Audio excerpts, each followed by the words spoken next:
কলিজার টুকরা খাতুনে জান্নাত ফাতেমাতুজ জোহরা সাইয়্যিদাতুন নিসাই আহলিল জান্নাহর কথা বললেন না? আল হাসান আল হুসাইন সাইয়্যিদুশ শাবাবি আহলিল জান্নাহ, নবীজির কলিজার টুকরা নাতি দয় হাসান হুসাইনের কথা বললেন না? সাহাবা একরামের কথা বললেন না?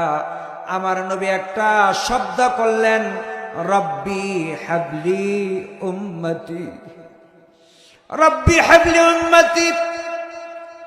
আল্লাহ তাআলা বলে, হাবিব আমার কি চান? ইরফা ইয়া রাসূলুল্লাহ।